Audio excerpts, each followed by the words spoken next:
Day. We've been working on a new house all day, and particularly an A-frame. And so the title of this week's live stream is going to be, what type of house is best? Well, if you can call that a title, but so we're going to be talking about that today, and whatever else, of course, that you guys want to talk about. Um, and if I don't turn my phone off, it's just going to make all kinds of noise. I don't get a single phone call all week, and all of a sudden I do a live stream and everybody wants to talk to me. I guess Sunday is a great time to talk to people. But the question is what type of house is best to build for an off-grid scenario? Okay, now obviously there's a lot of different design choices, and like I've mentioned many times before, uh, in the live stream is that I live in a community of literally thousands of people who are off grid, and there's every type of house known to man that's been built up here. We're all off grid.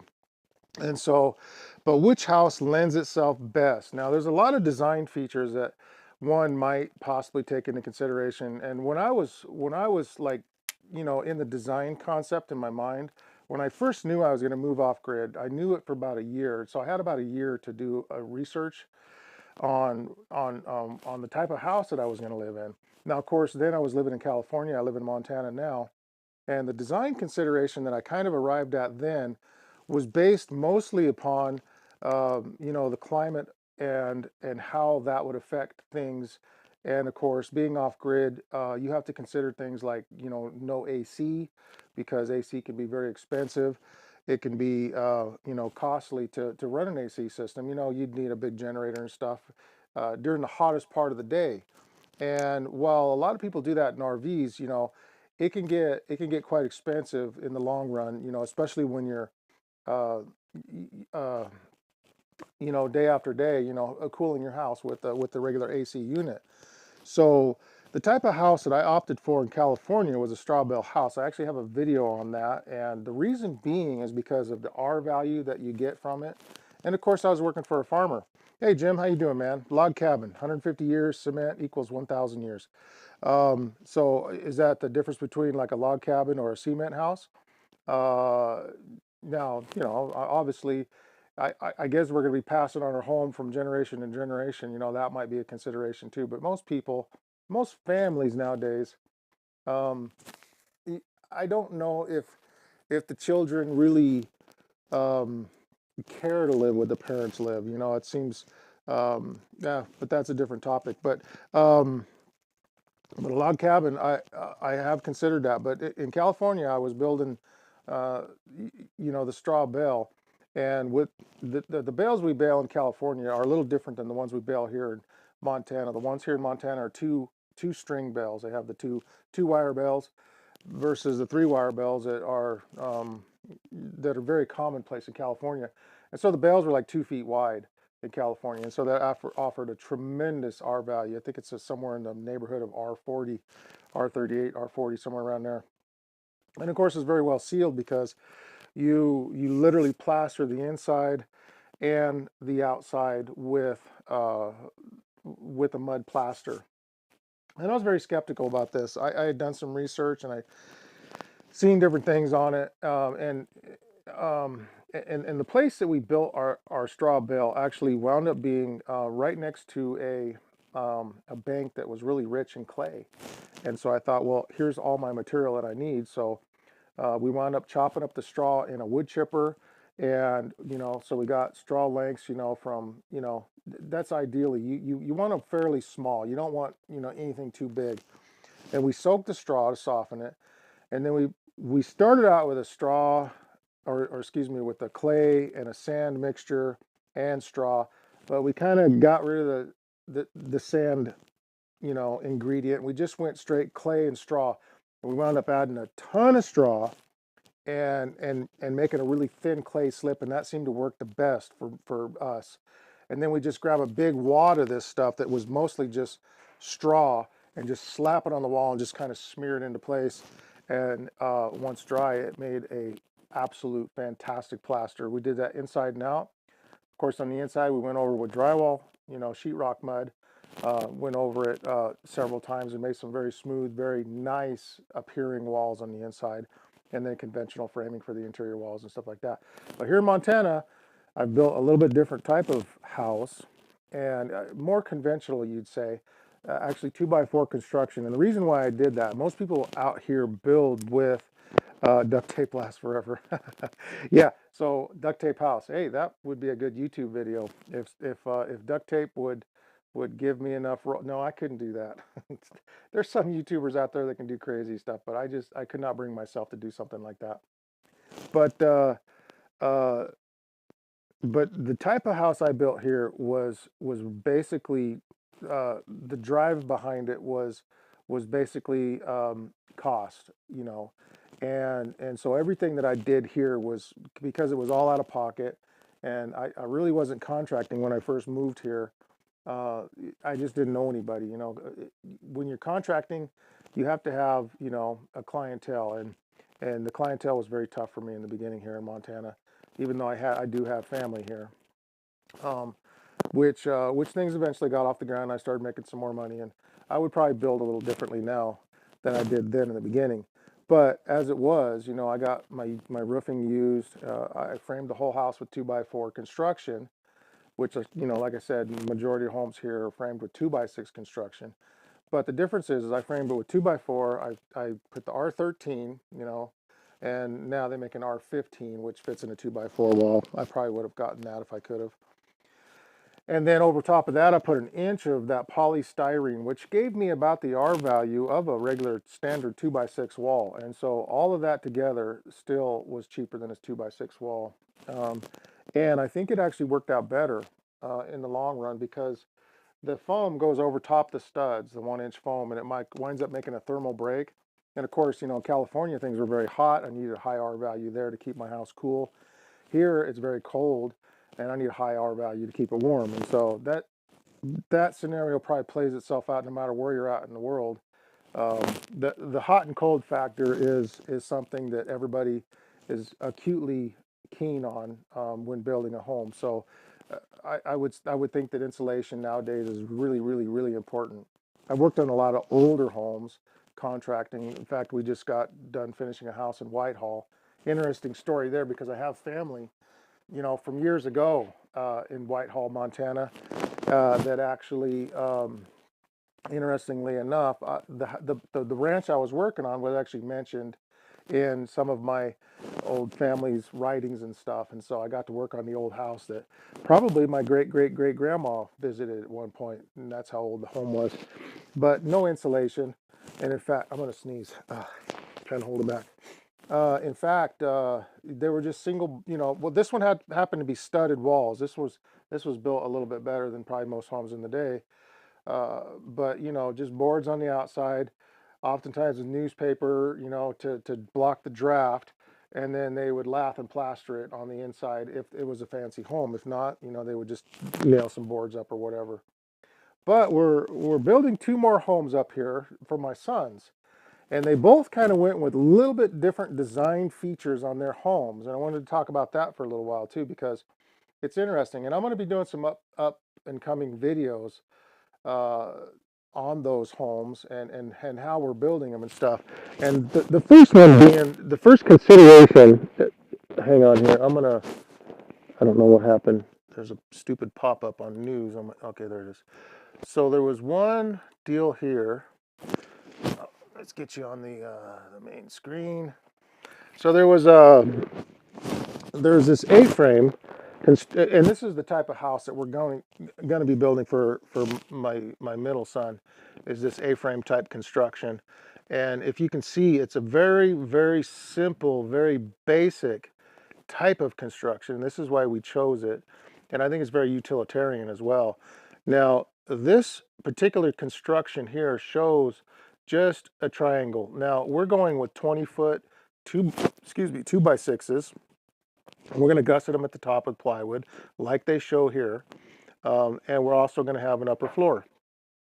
So we're going to have, you know, so essentially you're just building a truss is all you're doing here. And so this is a very strong, a very practical design. And but the difference is we didn't use the full truss design here to make the floor. We're actually framing, we just started the decking today. And so I should have you guys a video here in a week or two with the progress on that particular build.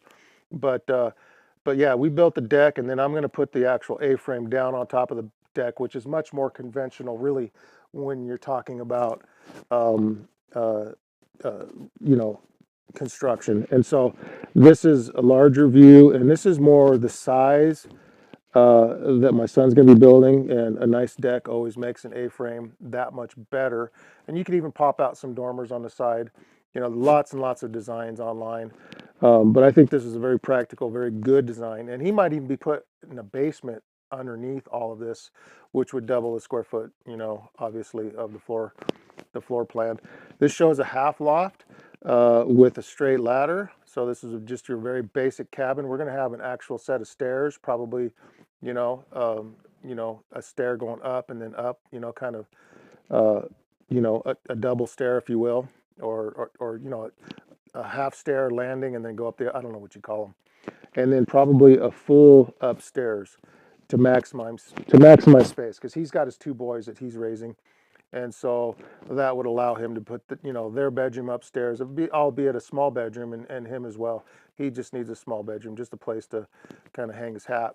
And down below would be the kitchen, the bath, and the living room, you know, the dining and all those areas. And so, and I've always liked the form of the A-frame. As far as materials, so far it's been very thrifty, which has been another consideration for my son, because, you know, I mean, he has a good job, and he does make a decent income, but he's not rich by any standards. And so this is all out of pocket. So for about, money wise, today's money, he's got into that house so far uh, about $3,000. And he's got enough materials where we're going to be able to frame and dry in. He's going to need a little bit more for maybe some titanium, which is basically a, uh, you know, like the old method would be like to roll out tar paper and tack it on with a hammer tacker. The new method is this reinforced plastic kind of space age material they call titanium, and it's like a waterproofing membrane that you put underneath. It's like an underlayment for your roof, and that's essentially, you know, they guarantee that will last for a year. We've already got the shingles that are out there ready to be nailed on. We've got the nails, we've got everything. All we need to really do is just put the titanium on it, and, you know, Bob's your uncle. And, you know, it's dried in, so the weather won't get into it, and then we could take our time nailing the roof on. And that's the main consideration. Or, well, that's another big consideration, is how fast you can get that sucker dried in before you wreck your plywood floor. Unless you're going with concrete, then you can take your time. But you know, being a builder, I'm very, very keen on all of these different things. So boy, I tell you what, this keeps popping up. They want me to see this news thing that keeps popping up. But yeah, where was I at? So, but then my other son, he took a little different turn. He built like a barn style, you know, where it's got the straight sides and then it goes steeply up, and then it's got a little bit different roof angle up here. So it's got two roof angles. You know, you guys have seen those. Very classic design. And we built his first floor, and then we built the second floor was the trusses, you know, which wound up being the entire second floor uh, area, and that was very thrifty as well. Jim says should go with tin roof instead of shingles. Yes, okay, you're absolutely correct, Jim. And tin would last forever. Howbeit, I'll tell you why we're going with shingles. I have got a friend that works at Lowe's, and they had a blowout on all of these different materials, and I wound up getting a whole pallet, a pallet and a half of shingles, thousands and thousands of dollars worth of roof shingles for 50 bucks. And in fact, he just bought them for me and just gave them to me for free. We had to make 2 trips down there in a 1-ton van just to get them all. So I got this huge pile of shingles out in my front yard, and we're just going to use them. And I mean, they're there, and it's a pretty awesome deal. So, but yes, if we had a little bit more money, you know, once and done, right, with the tin. Now, and here's something about that tin. It's not exactly once and done because at the school where I work also, we just got through redoing the entire tin roof.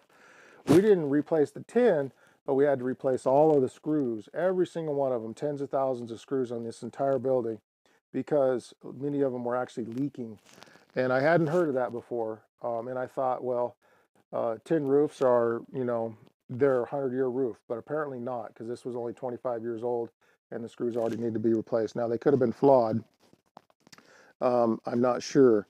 But it seems to me like almost maybe the best type of tin roof would be like a standing seam. And if you guys don't know what that is, that's where no screws are bared at all. That's the ones with the big ridges. And so, you'll put the one down and you have the clips, and the clips go over the ridge and they'll screw down to the decking. And then you'll snap the next piece over top of that. And so there's absolutely no fasteners exposed whatsoever. And so the only issue you have then are your roof penetrations, which if done right, you should never have a problem with those either. So probably the best roof um, out there would be the standing seam, or arguably some guys would say probably like a membrane or something. All right, Gap Creek Survivor. Yes, with the screw, the rubber washers deteriorate. Yeah, man, it's a weakness. Yeah, it's kind of what I've got on my roof. I see, and I went cheap because I got used metal roofing. And in California, I remember seeing all the roofs. Now, this is where like different climates make the difference, on what you know. And I've learned a lot here in Montana versus California because California's got some design considerations, earthquakes, the really hot summers, and things like that that you have to take into consideration. Um, but here it has its own design challenges, the frost lines and everything else. But in California, we'd have all of these barns with metal roofs, and you look up on those metal roofs, and there's tens of thousands of holes in those old metal roofs. Oftentimes, they were probably secondhand metal when they got them, and then they would put them up, and they didn't care about the holes. And you always put the nail on the ridge, the corrugated roofing, and the nails would always go on the ridges, and you'd never leak out of those roofs. Those roofs with all those holes would never leak because of the surface tension of the water. But you get here in Montana, and all of a sudden everything changes. You got what's called snow, and um, and the snow reacts differently with those little holes because now you've got something that makes a little dam, and then the holes leak. And so I've sealed up my roof several times. So Roscoe Pattern Works says another consideration is stairs and age. At 74, I don't climb stairs anymore, so I build single floor houses. My wife has not stopped complaining about the stairs. I live in a three-story house. She says, I want a house with no stairs. And it's just my budget, just in the way we built, this was supposed to be a barn. This was not the original house.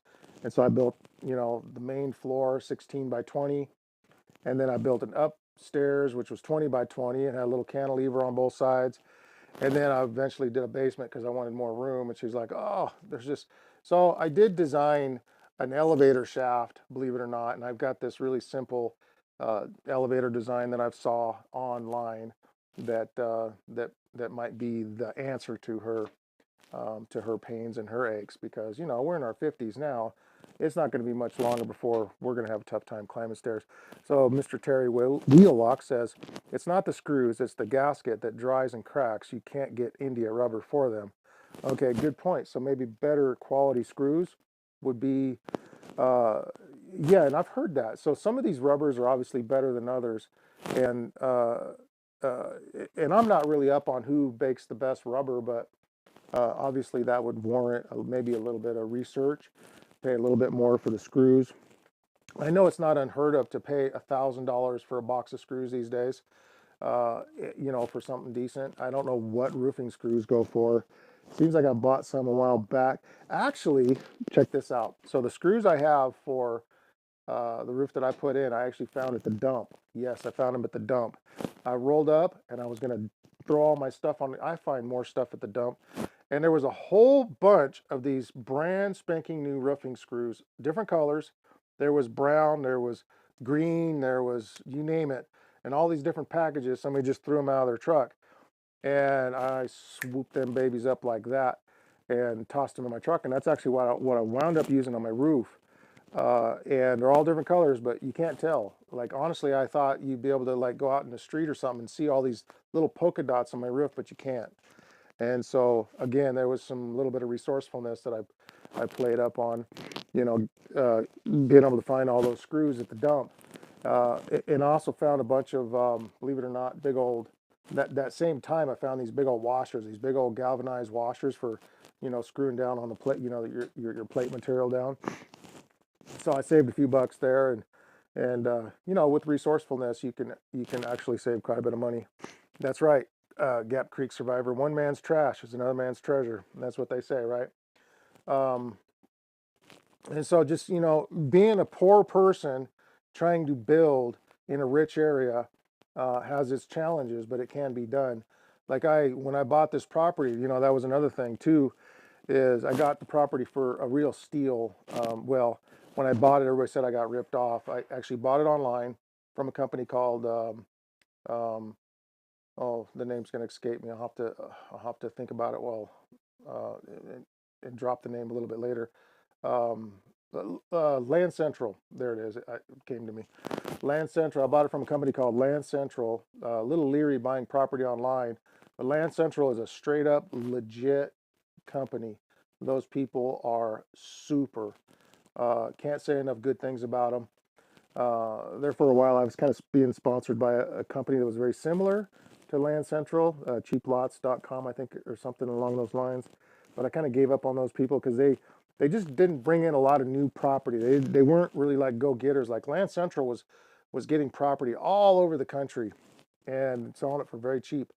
So I found it online, and from the satellite, it looked like a horrid place. We showed up and we kind of hem and hawed for a little while, and then until we actually found the outline of the property and where it actually was, and then I was thrilled. I couldn't buy it fast enough, even though it was like for sale for like a whole year. And I paid 16,000, I think is what it was listed for. It was $300 down. Another good reason why Land Central is so awesome. Uh, and it was like $300 down and $300 a month or something like that. And I wound up paying it off a little sooner than what the contract was, which they allowed me to do that. And yeah, they sent me the land deed. So the interest was high, obviously. I mean, I think I paid like total of 24,000. But that was 10 years ago, a little over 10 years ago, and this same piece of property is worth a whole lot more than that now. So I'm not getting teased anymore about paying too much for the land. So Terry Wheelock, he says if you want to seal your roof or screw holes, O. Henry's roof sealer, good for 50 years. Yeah, I've got a little bit of experience with that stuff, and okay, so obviously these products are designed to be used in a certain application. I've used Henry's quite a bit, unless O. Henry's is a different brand that you're talking about, but I think you mean just Henry's.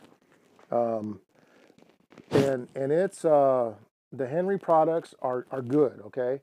Like we used to do a lot of rolled roofs in California, and they'd have this that 5-gallon buckets of this Henry liquid tar, right? And so we would do our seams on our rolled roofing, and when we do our laps, we'd pour a little bead, across that seam, and then you'd lap the other piece down on it, and then you'd nail right through the lap where you have the seam sealer and everything, and that worked really awesome. But like for example, like around chimneys and things, you'd buy that thicker Henry's, and you'd put a big, you'd take a knife and you'd spatula it in there, and that stuff would crack after a year or two, and would need to be redone again. And oftentimes I would go up on roofs that were, sealed in that fashion 5 years in, and we'd have to pry all the old Henrys out, and chip it all off because it was just dried and cracked and shrunk, and you know, and so. Uh, yeah, there's applications where I bet you could get 50 years out of using the Henrys, but the way a lot of people use it, it's not effective, and so. But I guess that's true with anything, right? Even tin roofs using those screws. If we had good rubber, purchased our screws from a company that had sold us good rubber, then perhaps they would hold up a lot better. But so and as far as design considerations, we were talking about. Let me see here. Oh, straw bale houses. I just want to show you guys real quick an example. Now, this is a very rugged looking. Where am I at here? Oh, come on. Is it this one? Yeah. All right. So this is a very rugged looking exterior on this one. Mine was not quite this rugged. Looks like they have like sandbags for foundation. But this is an example of the straw bale home. Looks like they actually have straw on top of the house. So this is really primitive building. Does not look like good carpentry at all to me. So let's get a better example here. Here's a really nice one. I actually saw a winery one time that was built, and you know what? This here reminds me of that winery and what it looked like on inside. This is how my walls looked. They looked very attractive. They had this little waviness to them, this organic kind of waviness, but they were very, very nice and very attractive looking. Um, and I actually had a mud floor, believe it or not. Now I didn't do it quite right. Um, but you can actually make an adobe floor, and I seal it with linseed oil, and it makes it a very durable, very well-wearing floor. Sounds very hippie, but man, it worked for me. And let me see. Terry Wheelock says you are correct, but they have new silicone version that remains soft now. Oh, okay. Well, I would love, hey, check this out, man. I am a sucker for new products. They are coming out with some really, really cool products. They have a product out here called Big Stretch, and it might go under a different name. Maybe that's a pseudonym for another product. I don't know. They're borrowing it from some other company, and it looks like regular, siliconized caulking when it comes out of the tube, and it's got a little texture to it, almost like the tub and not the tub and tile caulking, but you know the the grout matched caulking that's sanded. It has that little bit of grit in there, not quite as much as the sanded, tile grout type stuff, but it has a little something in it. And I used it on my around my chimney, and I pumped. I'm embarrassed. I don't usually do stuff, but it was my own home, so it's like if it fails, I'll just go up and fix it. Nobody's going to be calling me and telling me that I'm a terrible contractor. But there was gaps, half inch plus, and I pumped that stuff in there. I was told I could do this, right? But I would never volunteer to do it on somebody else's project. I pumped it in there and I troweled it off and made this kind of like what you would do with the Henrys, right? Uh, kind of like the old method with the Henrys. And I went up there, it's been holding for 10 years. I went up there last year or the year before, and it was still pliable. It still looked really good.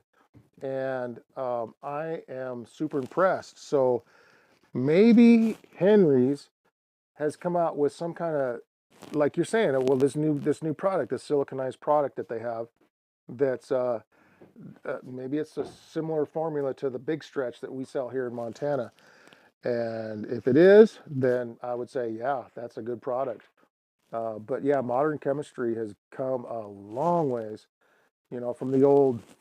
I mean, I think a lot of the old methods are better, with the lead flashing and everything had to have an overlap. You had your windows, your siding would come down, you'd have your flashing behind the siding, it would come out, you'd have a custom bent piece of flashing that would come out over the top piece of your window trim.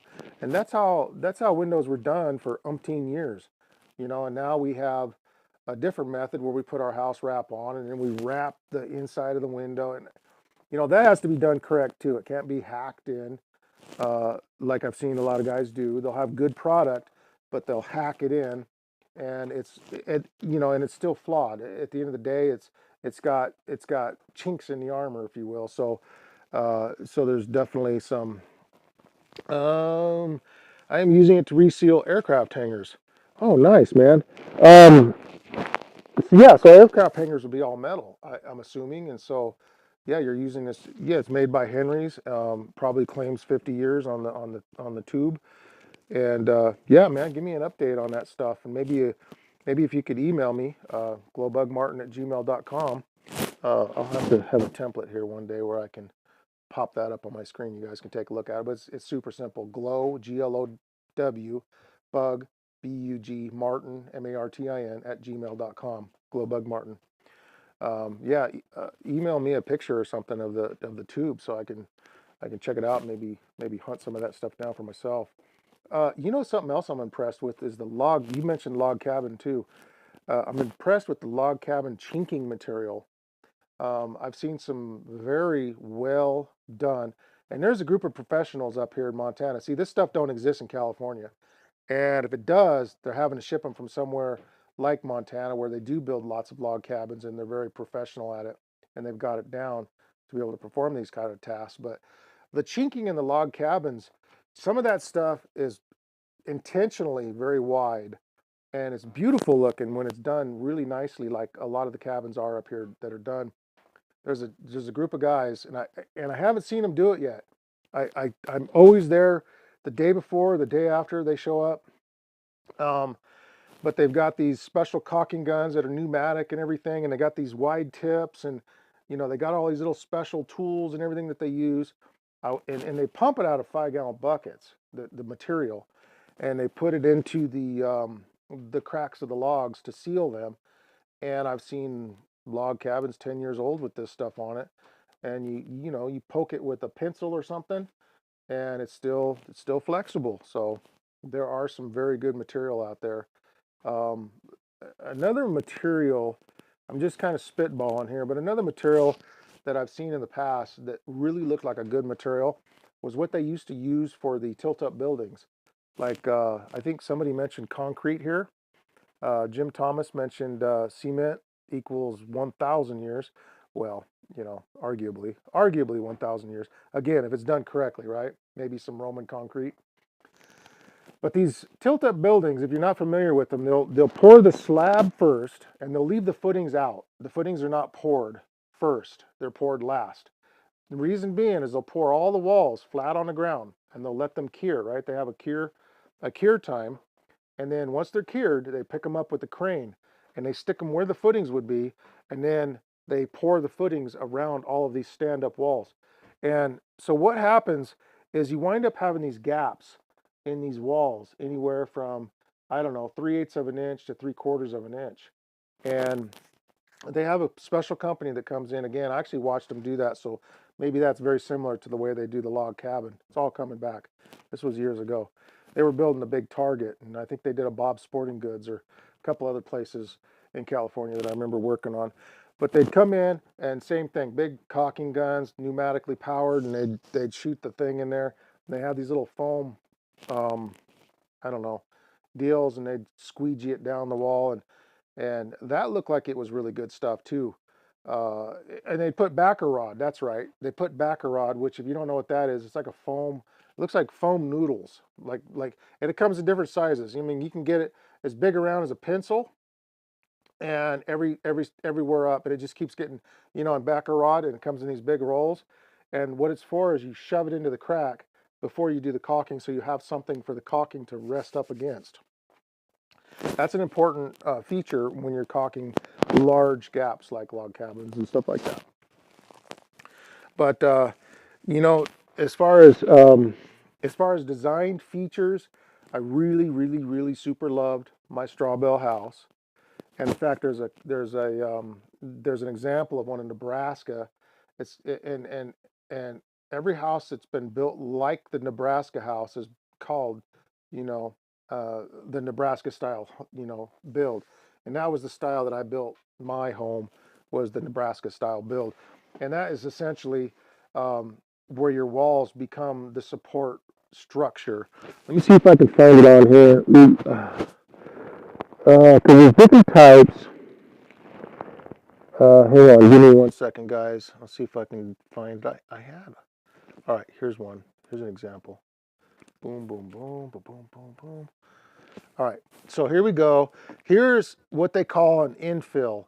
All right, this is different than the Nebraska style. This is actually like a post and beam construction. All right, and so there's often a tremendous amount of time spent building this post and beam construction. This is how they've gotten around a lot of the code in California to be able to build these, as many of these are in fact post and beam, which is a proven concept. And then they infill it with the straw bale, and of course then they wind up plastering it. And so that method has been around for a long, long time. And but the Nebraska style is where the walls themselves actually support the roof. And so, like I mentioned, the walls were 2 feet wide, and then I had a roof like what's called a box beam, which was just 2x6s with plywood on the bottom. That's all that was, and that sets right on top of your structure, and it goes in a continuous, all the way around the entire build. And then your trusses rest on top of that. And it actually seals your walls too, so nothing can get down inside of them from this way. And when you seal your walls at the bottom, at the top, then they're hermetically sealed. Mice, nothing can get in there. And I can testify to that. And plus, if you have straw, there's no food value in it, which was a concern for a lot of years. People say, well, they're going to get mice in the straw, and but no more so than mice get into, actually less so than mice do when they get inside of a wall and dig out your insulation, because that actually happens too. But there's no food value in it, so they don't really go after it. And as long as you keep it sealed, which the adobe mud did very well, at doing, then there's no problem with mice or vermin or anything like that. And of course, you got to keep your moisture out of your walls. And the way you do that best with straw bale is with the plaster, the adobe plaster, because what it actually winds up doing, um, is allows the walls to breathe. So if there is moisture in the walls, like the rain used to hit really hard on the south side of our building in California, and and I was very concerned about, number one, the plaster washing off because it is adobe, and yes, it did wash off, but a very superficial amount every year. So it's very, very little amounts of the wall, and actually it made it look really cool in the front because all the straw started coming through a little bit, so these little gold flecks were everywhere, and just a very small amount of plaster would come off of the walls. And I would imagine, like, maybe every 10 years, you might want to just, retouch it with some plaster. Didn't look like a real big deal to me to be able to do that.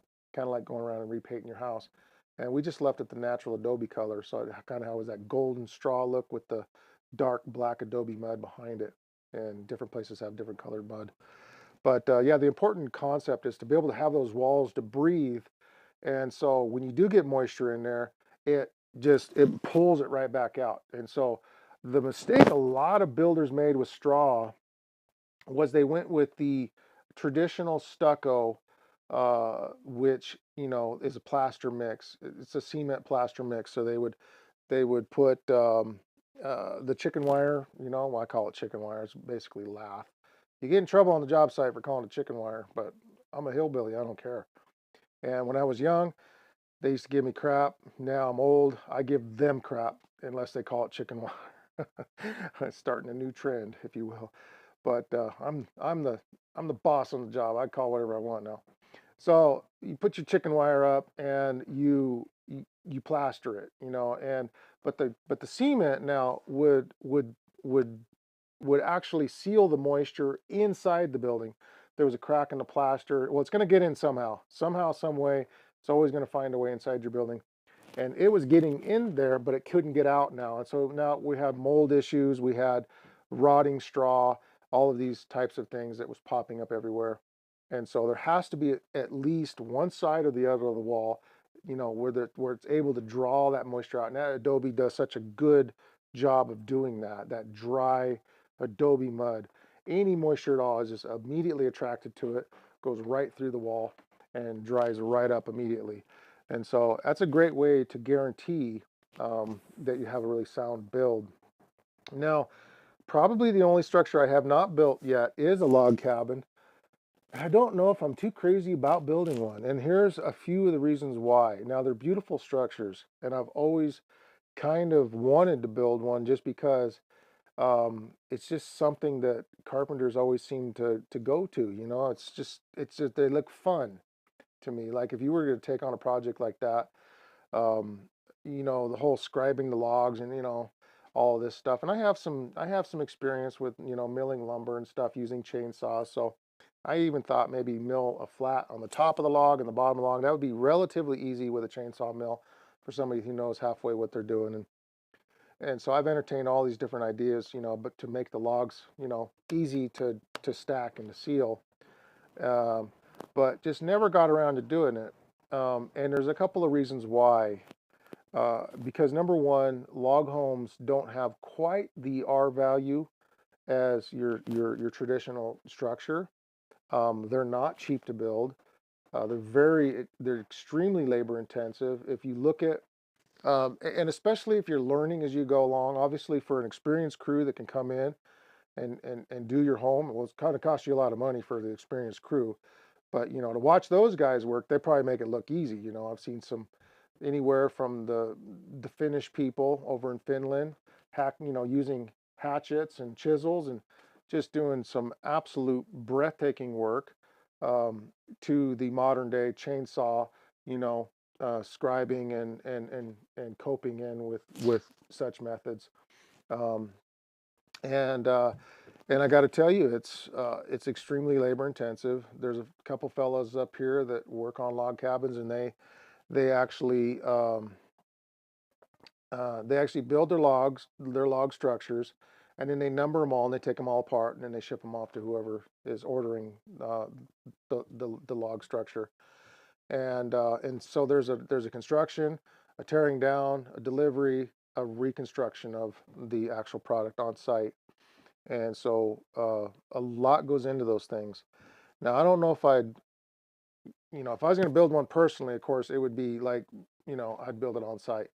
Uh, and like the people in Finland that I saw build theirs, they used all of the sawdust and the wood chips and everything. They actually used that for floor insulation, and they put all that down. Well, they had like a gravel base that they put everything on, but then they put the wood chips down, and then they had this floor system that was actually, it was kind of like tongue and groove, but it was like a groove and a groove on both sides, and then have a spline down the middle. Okay, none of the floor was nailed. It was actually, let me see, if I recall right, it went into like a little dado on one side and on the other side too. So you'd have these two dados, and you'd slide the boards all the way in, right? Two, all the way down. And you get to your last board. Your last board was held in with wedges. So you'd actually wedge all these boards together now.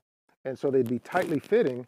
And if, over time, which always happens, there's a little shrinkage in the wood, you just drive your wedges in a little bit more, maybe add a plank, in 10 years or so.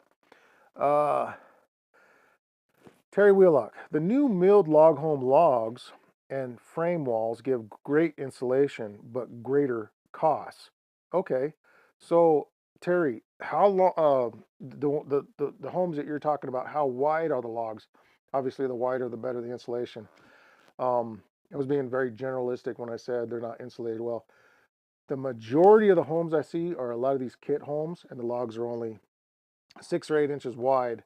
And but now some of the custom homes that I've seen in Big Sky, we're talking ultra custom, are like really big logs. Some of those logs are massive, and they have their root balls on them and everything sticking out in the front.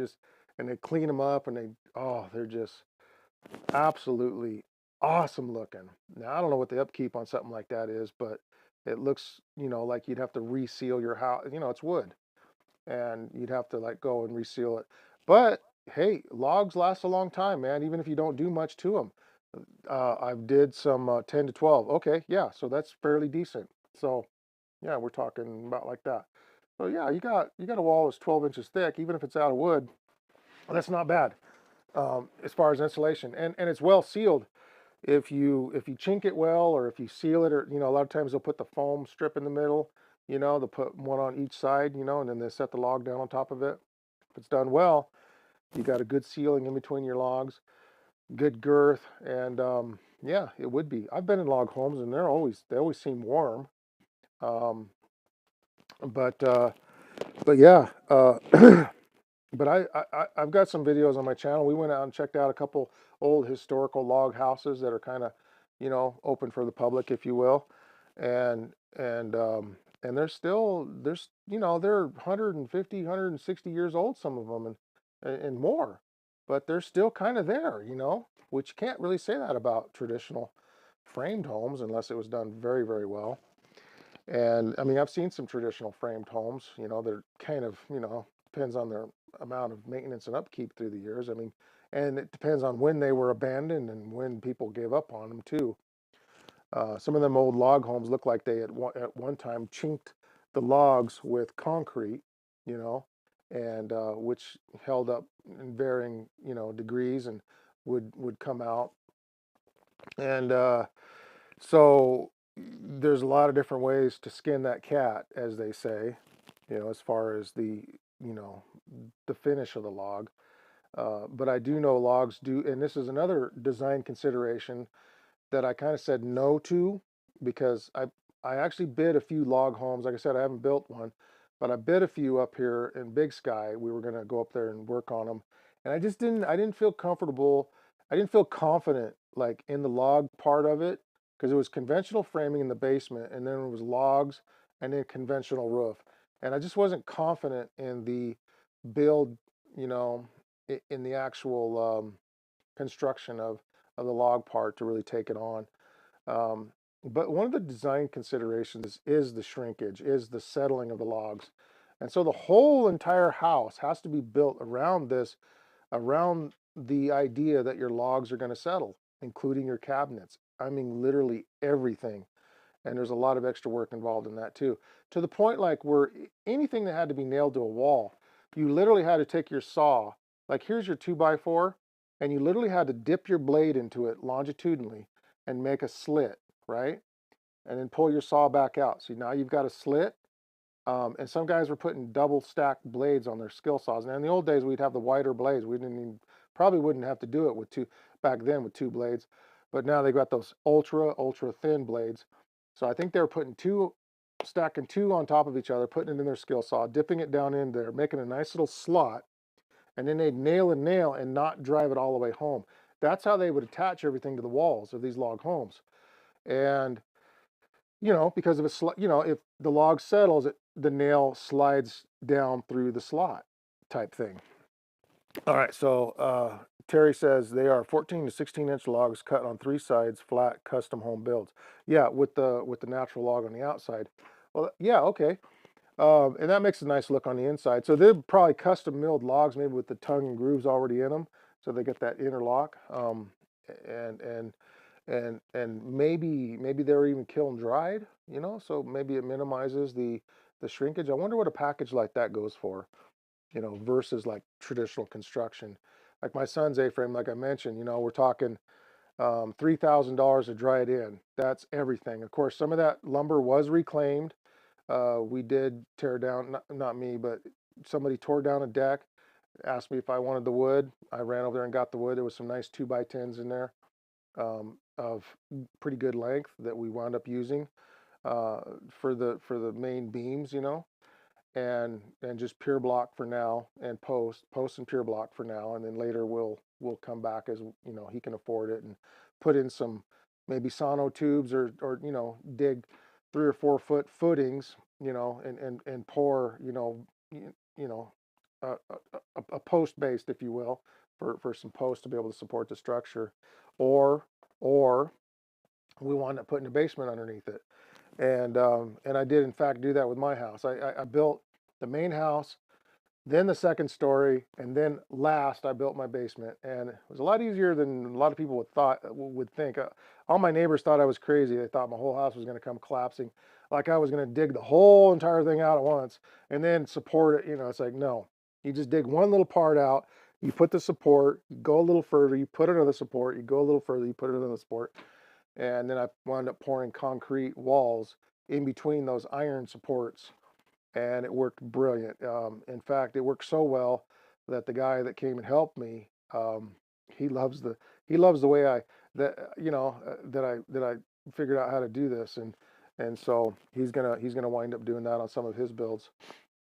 But it's a great way to build instead of having to like have this concept in your mind of, gee, how am I gonna, you know, I in order to get it dried in and livable, now I have to like, if I want a basement, I got to build it now. You know, that's the thought. No, no, you don't. Not if you're, you know, use the method that I did, where I just put the whole house on pure blocks, and just came back later and literally just excavated underneath the house. And it was very safe. It was very um, it was effective time wise. Quite frankly, I mean, it really didn't take a whole lot more time than if I was to do the basement traditionally. Okay, Terry says, and they built the inner wall of 2x4s with the R insulation in the frame walls. Oh, okay. I think they were going for the zero energy rating, but they had to be expensive custom homes. Yes. Um, okay, so what you're saying is they had the log, 10, 12-inch logs, milled logs, so they had the grooves in the logs. They were properly sealed, placed on one another. And then on top of that, they had the actual 2x4s on the interior walls with the R13 fiberglass insulation. I'm sure they could probably even spray foam those walls and make it even better. But yeah, that would be very expensive. Super cool looking house though. By the time they were done, I mean, you got traditional walls on the inside. You have this super barrier in between you now, between the logs and the 2x4 construction and traditional fiberglass or spray foam. Spray foam, I mean, if you got that kind of money, you're just going to go with spray foam. I mean, that's what literally everybody up here goes with now is spray foam. Yep. And so the the spray foam is so much better than the fiberglass. I actually sprung for it in my basement area, and there was about 12 to 18 inches above my basement walls, little stem walls from my main part of my house uh, that needed to be insulated. And then there was the whole front where my greenhouse is, which is full length wall that I just spray foamed. And of course, where I'm at now is in my studio here. Above me is actually my deck, and I waterproofed my deck. So that is exposed to the elements as well. So I spray foamed my whole entire roof in here, and then I put fiberglass over it. I put about an inch of spray foam. And that goes for about $1 a board foot here in America. And for those who don't know what a board foot is 12 inches by 12 inches by 1 inch thick. Okay, that's one board foot, and that's going to cost you $1 in spray foam.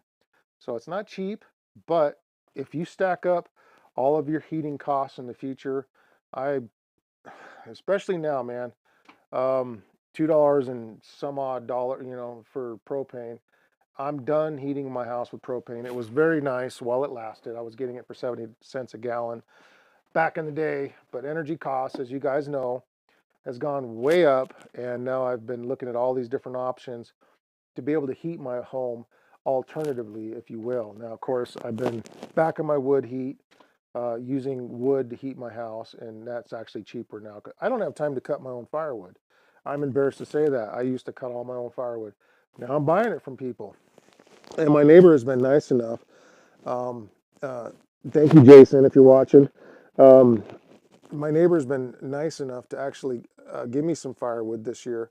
And so I've been going up there and getting loads of that and heating my house with that. And of course, today I used my baseboard heater. Whenever the sun is bright and shiny, and we had we had snow last night. We had about 3 or 4 inches of snow, and it's been a miserable snow. It hasn't been nice, dry snow. It's been right on the borderline of hot and cold. And, during the day, it warms up, everything just turns into a sloppy, mucky, muddy mess. I'd almost rather it stay frozen or just warm up and just get it over with, and get everything dried out. But no, everything dries out a little bit, and then boom, this horrible wet snow falls. And, but the baseboard heater upstairs is all off solar. I've showed that on a video as well. And hey, Pedja, how you doing, man? Um, you know, um, I'm going to email you this week. We're going to hopefully set up a live stream with you and me. I didn't get a chance to do that this week. But Pedja here says, we build here differently, mostly concrete and blocks, terracotta cubes with air gaps inside. Man, I would love to see that. I really would. Insulation comes afterwards, then facade. Roofs are traditionally clay terracotta tiles. That is fascinating. There are some old style homes but it is usually reserved for vacation summer homes. Okay, so that's cool. So mostly concrete and blocks, terracotta cubes with air gaps inside. So we're talking the blocks have holes in them. Is that what I'm getting from you? Are they like they have the little cells inside, and then they will because we have something. See the image that pops in my mind immediately are like one of those like what we have like for fireplace flues, like in the olden days, and some people even still use them, but they're terracotta square hollow tube, I guess, for lack of a better word, that you literally just, with mortar, excuse me, with mortar, you just stack them up in the center of your fireplace. Yes. Okay. And then you would build a facade, like a rock facade around that. But your main flue would be that terracotta. RV10 Flyer. Hey, man, haven't seen you in a while. 32K WP with high FHPs heated our house except for January. Um, you'll have to elaborate a little bit on. I'm not quite sure what. Okay, 32. My heating and air guy would know exactly what you're saying. Um, we had to supplement with our wood burner, Cape Cod style R19 2x6 walls, R30 2x10 roof rafters. Yeah, that's a pretty good combination, and I think most people. I might have asked you before RV10, but where are you located? You're somewhere in the states? I know, but whereabouts, like in the states, are you? That's a very traditional style of home with the R19, walls. That's how they build around here. R30 for the roofs, or my preferred method is to actually blow it in. Uh, okay, and Pedja says I'll try to email you some pictures on that. Thank you, man, and I will actually show that on the next live stream. Maybe you and I could go live together, and you can kind of do some explaining on that. KY. KY? KY? Hmm. Okay. Um, let me see here. I'm not sure. Yeah. So, oh, Kentucky. I'm sorry.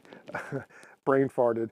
Okay, 1,960 square feet. So you live in Kentucky. So Kentucky is, I'm an idiot, but I'm gonna guess. Is that hot and humid? And then you have the cold and humid in the winter. Is that kind of what you guys are battling out there? So, but it sounds to me like most people, most parts of the world, well, in America, it's all 2x6 with with the R30 roof, the R19 walls is a very traditional way of, yes, Kentucky. Okay, thank you. A very traditional way of building, and uh, and for that purpose, just for the energy, whether you're cooling your house, whether you're heating your house, there's always that same problem um, of the efficiency of the heating and the cooling.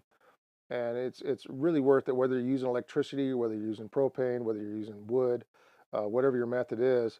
One of these days, I have been working for a heating and air guy, and so we've been hatching up all these, and he's really one of those kind of really fun guys to work with, that's got a real inventive mind, and we just BS about all these crazy ideas that we come up with, and he just recently bought a whole bunch of solar from, this is going to sound like an ad, but it's not, from Santan Solar. Guys, check that place out. It's literally, they're literally like $30 a solar panel for a 250-watt panel. They're a couple years old, but I promise you, they are really, really good.